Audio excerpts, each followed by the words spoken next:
Juan Kapitulo 6, versikulo 35. Si Jesus miingon kanila, "Ako mao ang pan nga naghatag sa kinabuhi. Ang muari kanako dili nagayod gutomon, ug ang mutuo kanako dili nagayod uhawon." Ang mga puno Pan sa kinabuhi. maglikon unta sa mong pagtuo ug gagaka kami sa pagtuman sa imong mahal nga kasuguan.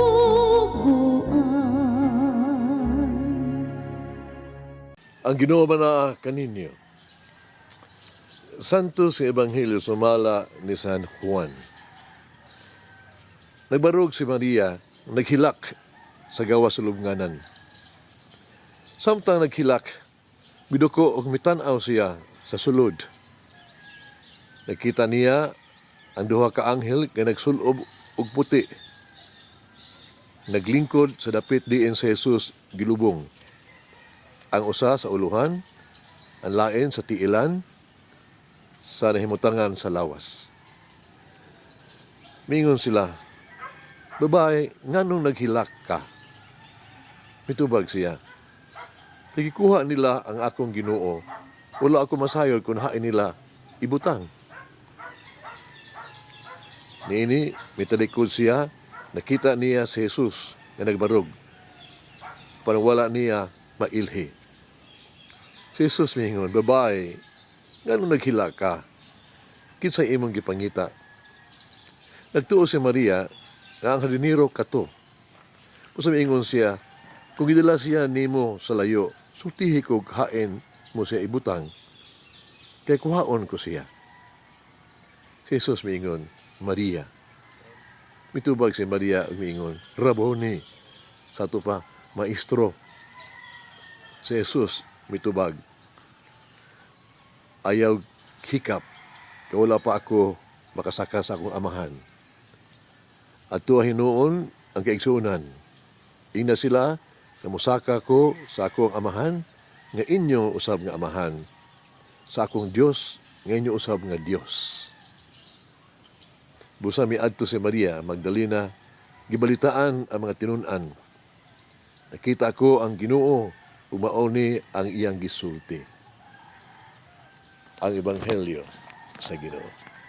Pasalamati ang Ginoo kay siya maayo, ang iyang gugma mulungtad hangtod sa kahangturan. Pasalamati ang Dios sa tanang mga Dios, ang iyang gugma malungtaron. Pasalamati ang Ginoo sa mga Ginoo, ang iyang gugma malungtaron.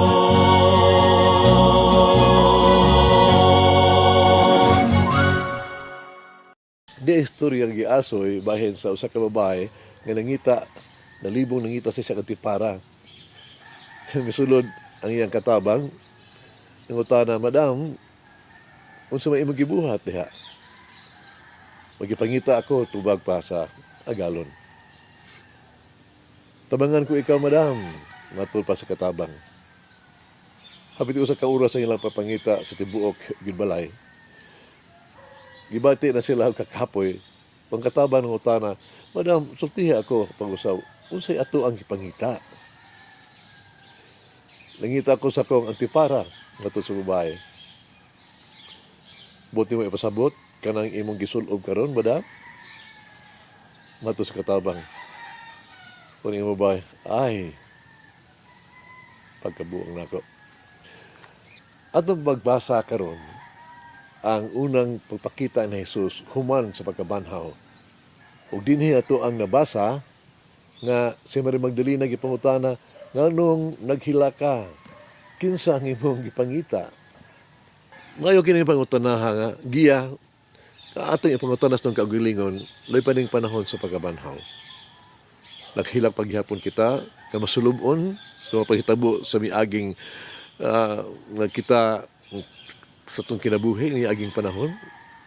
Utong di ini wala na kita magpakabanahin noon sa paghitabo nga karon sa tuang kinabuhi. Walay rason ang mubilin ta sa atong kaguol. Ang Pasko sa pagabanhaw mao ang pagbiya sa kasalanan sa kagahapon ug pagsunod ug bag-ong kinabuhi. Uban sa gipalig-on nga pagtuo, padayon natong pangitaon sa Jesus adlaw-adlaw natong sa atong kalihukan. Bisan pa sa sinugdan dili nato siya gyud mailhan. Kini ang pagpakita ni Jesus nagpaila sa usa ka hinungdanon kaayo nga tinuol nga pagbag-o. Jesus mismo nausab iyang panagway, iyang lawas, abisan ang paagi nga sa iyang mga sumusunod nga kiniguban kaniya sukad kaniadto. Hununga ang paggunit kanako. Stop holding on to me. Sa madugay si Jesus di na makita sila mga mata. Siya miadto sa amahan ug mausab ang atong amahan. Siya milampos gayod sa paghimo kanato mga sinagop nga mga anak sa Dios. Kini usa ka lahi ng kamatuoran alang kanato gikan karon. Si Maria nga napulog usa ka tinun-an mga apostoles ug uban pa dili na sila sumusunod lamang ni Jesus kundi tigwali na sa maayong balita sumala pa ni Jesus. Ato kamo sa kumong igsuon suginli sila. Mga tao sa Pasko pagabanhaw na kita.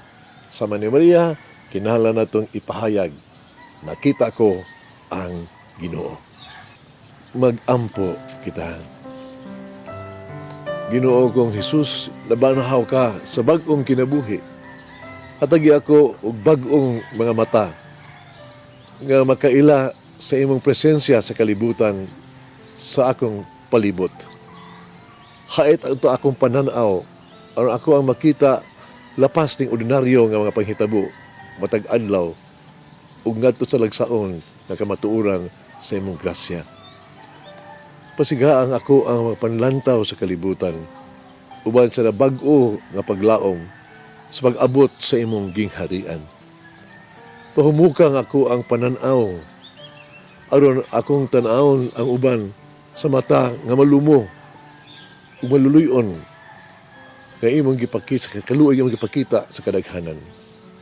Hinaot nga ang matag adlaw niining panahon sa Pasko sa pagkabanhaw, paghatag o mga daklit sa imong himaya, sa imong sagradong ngalan, ako nag-ampo. Amen. Mama Mary, grant me the grace and the courage to proclaim the good news every day. Nangin ng Diyos magagahom sa tanan, Amahan, Anak, Espiritu Santo. Amen. May the Lord of the divine mercy bless us all, heal us from all diseases and suffering. Ayun unta niya kita, tanang mga sakit na sa lawas o sa kalag, body and soul. In the name of the Father, the Son, and of the Holy Spirit. Jesus, I trust in you. Amen. Eat the bread of life will never hunger, says the Lord. Kay galaan inyong nabati ang pagpaambit ug hamubong pamalandong sa pulong sa Dios pinaagi sa tulumanon pan sa kinabuhi nga gidumala ni Monsignor Daddy Silva. Hangtod na usab sa sunod higayon, daghang salamat. The bread of life.